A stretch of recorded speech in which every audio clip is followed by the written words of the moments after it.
वर्तमान समय में हमारे भारत देश में एक वायरस काफ़ी तेज़ी से फैल रहा है जिसका नाम है लंपी वायरस या हिंदी में कहें तो गांठदार त्वचा रोग, जो भारत के गोवंश को बहुत ही प्रभावित कर रहा है। यह एक प्रकार का त्वचा रोग है जो गायों की त्वचा पर गांठ बना देता है और धीरे धीरे त्वचा को नष्ट करने लगता है। और वर्तमान स्थिति में इस वायरस से लगभग 1 लाख से भी ज्यादा गाय और अन्य मवेशी प्रभावित हैं और कुछ गायों और अन्य मवेशियों की जान भी जा चुकी है। और अभी राजस्थान राज्य में यह लंपी वायरस बहुत ही तेजी से फैल रहा है। वैसे इस वायरस से घबराने की बात नहीं है, लेकिन यदि इसके फैलने की रफ्तार बढ़ती है तो बहुत ही बुरी स्थिति आ जाएगी गोवंश और मवेशियों पर। आइए जानते हैं लंपी वायरस क्या है, इससे गोवंश को बचाने के कौन कौन से वैज्ञानिक उपाय हैं और यह भी जानते हैं कि यह वायरस भारत कैसे आया। तो इस लंपी स्किन डिसीज को पहली बार 1929 में देखा गया था, जो अफ्रीका के जाम्बिया में मिला था। और इस वायरस ने 1929 में एक महामारी का रूप ले लिया था जिससे पूरे जाम्बिया के मवेशी प्रभावित हुए थे। वैसे शुरुआत में तो यह एक जहर या कीड़े के काटने के जैसा माना जाता था, लेकिन थोड़े समय बाद 1943 से 1945 के बीच में अफ्रीका के बोत्सवाना, जिम्बाब्वे और दक्षिण अफ्रीका जैसे देशों में भी बहुत सारे मामले देखे गए जो इसी वायरस से प्रभावित थे। और 1949 में भी दक्षिण अफ्रीका में एक पेंजूरिक संक्रमण से लगभग 8 मिलियन मवेशी प्रभावित हुए और इतनी बड़ी त्रासदी से पूरे दक्षिण अफ्रीका को बहुत बड़ा आर्थिक नुकसान हुआ था। और 1950 से 1980 के बीच में यह लंपी स्किन डिसीज पूरे अफ्रीका में फैल गया, जिससे अफ्रीका के केन्या, सूडान, तंजानिया, सोमालिया और कैमरून जैसे देशों में बहुत अधिक मवेशी संक्रमित हुए। और 1989 के समय में यह वायरस इजराइल पहुंचा और इजराइल में भी इस लंपी वायरस का संक्रमण फैल गया। वैज्ञानिक कहते हैं कि यह पहला देश था जहां पर सहारा रेगिस्तान को पार कर लंपी वायरस पहुंचा था। और इस वायरस के इजराइल तक पहुंचने की वजह थी अफ्रीका के उत्तरी छोर पर बसा मिस्र देश, जिसके यहाँ से हवा उत्तर दिशा की ओर चली, जो अपने साथ स्टोमोक्सिस कैल्सिट्रॉन्स बैक्टीरिया को अपने साथ यूरोपीय देशों में ले आई। और यहाँ पर अगस्त और सितंबर 1989 में लगभग 37 दिनों के कम समय में ही इजराइल के पेडियम के 17 डेयरी में से 14 डेयरी इस वायरस से संक्रमित हो गई। और यहाँ के गांव में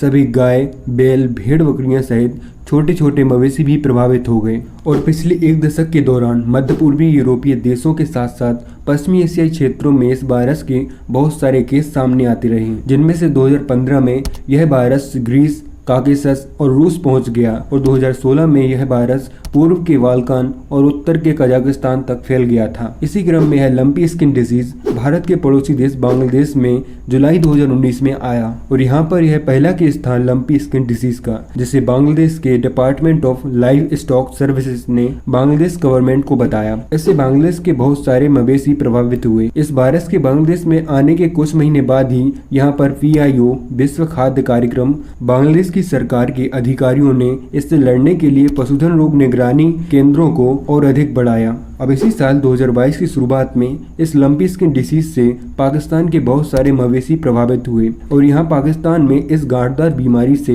हजारों की संख्या में जीव जंतु प्रभावित हुए। और इसी साल जुलाई के महीने में यह वायरस भारत के गुजरात राज्य में फैल गया और इससे वर्तमान में गुजरात राज्य के 33 जिलों में से 14 जिले इफेक्टेड हैं। और 25 जुलाई तक 37,000 मामले सामने आए हैं, जिसमें से 1,000 से अधिक मवेशियों की मौत हो गई है। और वर्तमान में 5 सितंबर 2022 तक की राजस्थान की स्थिति देखें, जो भारत में इस वायरस से सबसे ज्यादा प्रभावित राज्य है। और यहाँ पर 1 लाख से भी अधिक मामले सामने आए हैं, जिसमें से 10,000 से भी अधिक गोवंश की मृत्यु हो गई है। इस लंपी स्किन डिसीज के सिम्टम्स की बात करें तो यह पशुओं में उनकी त्वचा पर गांठ बना देता है, जिससे पशुओं को अधिक पीड़ा होती है। और धीरे धीरे यह वायरस त्वचा पर बनी गांठ को तोड़ने लगता है, जिससे अधिक दबाव बनने पर इन गांठों से खून भी निकलने लगता है, जिसकी वजह से यह डिसीज पशुओं की त्वचा और श्लेष्मा मेम्ब्रेन अर्थात श्वसन तंत्र और जठर तंत्र को प्रभावित करता है, जिससे दुग्ध उत्पादन क्षमता भी खत्म हो जाती है और पाचन शक्ति नष्ट होने से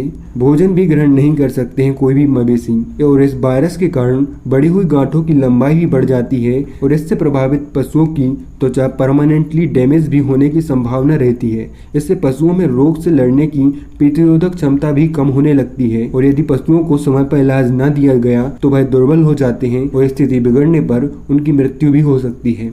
और इसी लंपी स्किन डिसीज से सभी पशुओं को बचाने के लिए वैज्ञानिकों ने एक वैक्सीन बनाई है, क्योंकि वैज्ञानिकों को पता चला है कि यह वायरस उच्च तापमान और उच्च आर्द्रता की वजह से फैलता है। जैसा कि हमने अभी बताया था कि यह वायरस सबसे पहले अफ्रीका में मिला था, क्योंकि वहां पर उच्च तापमान और उच्च आर्द्रता अधिक समय बनी रहती है, जिससे यह वायरस भी वहां आसानी से फैल गया। हालांकि ऐसे जो भी वायरस होते हैं उनके पीछे की मुख्य वजह जलवायु परिवर्तन होती है और इसके फैलने की भी यही वजह है। वैसे यह लंपी स्किन डिसीज आमतौर पर गर्मी और शरद ऋतु के महीनों के समय में अधिक फैलता है। विशेष रूप से निचले इलाकों में या पानी के नजदीक वाले क्षेत्रों में यह जल्दी से फैल जाता है। इसकी दूसरी वजह को बताते हुए वैज्ञानिक कहते हैं कि यह लंपी स्किन डिसीज रक्तदान करने वाले कीड़े जैसे कि मच्छर और मक्खियों से भी फैलता है, जो एक संवाहक के रूप में कार्य करते हैं, जो एक जगह से इन बैक्टीरिया को दूसरे स्वस्थ जीव के यहाँ छोड़ देते हैं और जब वो शोषण करते हैं तब उसके अंदर चला जाता है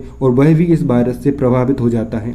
इस लंपी स्किन डिसीज का साधारण रूप से इलाज विकसित किया जा रहा है, लेकिन इससे बचाव के लिए टीकाकरण या वैक्सीनेशन ही सबसे इफेक्टिव उपाय है। यहाँ पर वैज्ञानिकों ने 2 प्रकार की वैक्सीनेशन के दृष्टिकोण दिए हैं। पहला दक्षिण अफ्रीका का है, जहाँ पर वायरस के नीथलिंग स्ट्रेन को सबसे पहले मुर्गियों के अंडों के कोरियोइलांटोइक मेम्ब्रेन पर दिया गया था, और दूसरा केन्या में भेड़ या बकरी के विषाणुओं से उत्पन्न टीके को मवेशियों में प्रतिरक्षा प्रदान करने के लिए लगाया गया था। वैसे तो इस लंपी स्किन डिसीज में मवेशी प्राकृतिक रूप से खुद की इम्यूनिटी को बढ़ा लेते हैं यदि जलवायु और परिस्थितियां सामान्य हो, और जब मवेशी स्वयं से नेचुरल इम्यूनिटी को विकसित कर लेते हैं तो वह प्रतिरक्षा जीवन भर रहती है। और इसके साथ ही जब गाय इम्यूनिटी बढ़ा लेती है तब उसकी एंटीबॉडी सीधे सीधे गाय के बच्चे तक पहुंच जाती है, जिससे वह कभी इससे प्रभावित या संक्रमित नहीं होता है। वैसे यह प्राकृतिक रूप से एक वैक्सीन ही है, और इस बात का ध्यान रखा जाता है कि जिस गाय में एंटीबॉडी के साथ बछड़े होते हैं उन्हें 6 महीने की उम्र तक कोई भी टीका नहीं लगाना चाहिए। ऐसा करने से बछड़े को जो अपनी माँ गाय में से एंटीबॉडी मिलते हैं वह शरीर को वायरस के संक्रमण से बचा लेते हैं और गाय माता के बछड़े हमेशा स्वस्थ रहने लगते हैं। और दूसरी ओर यह बात भी ध्यान रखें कि जो गाय इस प्रकार के वायरस से प्रभावित हो उसके बछड़े को वैक्सीनेशन अवश्य लगाई जाए। वैसे यह गांठदार त्वचा रोग मुख्य रूप से राजस्थान में अधिक फैल रहा है। इसके अलावा यह लंपी स्किन डिसीज भारत के अन्य राज्यों में जैसे कि गुजरात, मध्य प्रदेश, हरियाणा और छत्तीसगढ़ में भी पाया गया है। इस लंपी स्किन डिसीज पर भारत के स्वास्थ्य मंत्रालय को जल्द ही एक्शन लेना चाहिए और वैक्सीनेशन और अन्य सुविधाएं पशुपालकों तक पहुंचानी चाहिए, जिससे जल्द से जल्द इस वायरस से संक्रमित जीवों को बचाया जा सके। क्योंकि भारतीय संस्कृति में गाय को माता के समान माना जाता है, तो हमारा कर्तव्य बनता है कि हम गाय माता के लिए थोड़ा प्रयास करें। ईश्वर से प्रार्थना करता हूँ कि इससे प्रभावित सभी जीव जल्द ही ठीक हो जाएं। जय हिंद।